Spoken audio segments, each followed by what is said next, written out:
So I'd like to start today by thanking everyone so much for coming out.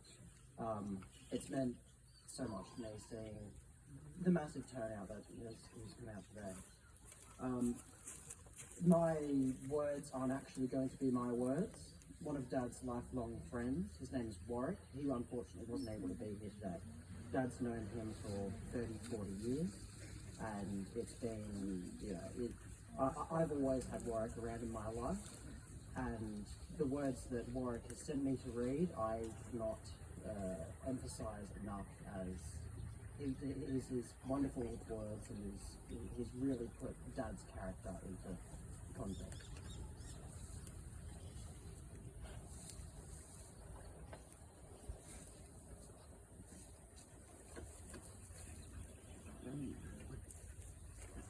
When I found out Charles was ill, I decided to write about how his friends saw him. I never thought about trying to frame Charlie this way, but in thinking of him, there was one recurring theme. Charlie had a very rare ability. He had an exceptional social quality, how he interacted with others. Charlie's of many qualities, but his greatest was his social skill. He made just about anyone who came in contact with him feel better. People liked being around him. It was one of those rare and special people that added life, humour and goodwill to any situation.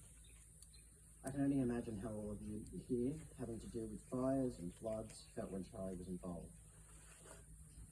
Another thing I now believe about Charlie, viewed from this social perspective, is that I think he was pretty naive about his impact on others.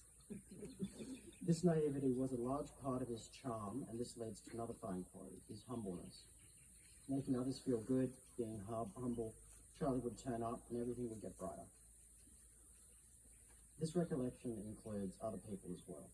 We're all old friends from about 40 years ago.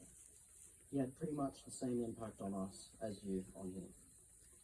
Alison McMillan, who many of you know, helped write this. She's also included her own thoughts, which follow soon. He's spoken with Jerry McDonald, another old friend who can't be here today, and thought it was a good way to think about Charlie. There are old friends who knew and loved him and were kept up to date. There's Dave Hickson, Peter Widgie, Dallas and Tracy, and John Suffolk. Dallas and Tracy studied art in Newcastle with Charlie, and many old friends have raised their classes. Alison has written the following. I didn't realise Charlie and I were both members of the Lost Newcastle group until I saw a post from him. We had lost contact in 1988, so I thought I'd say hi. He replied, and we were back communicating every day. Charles asked me if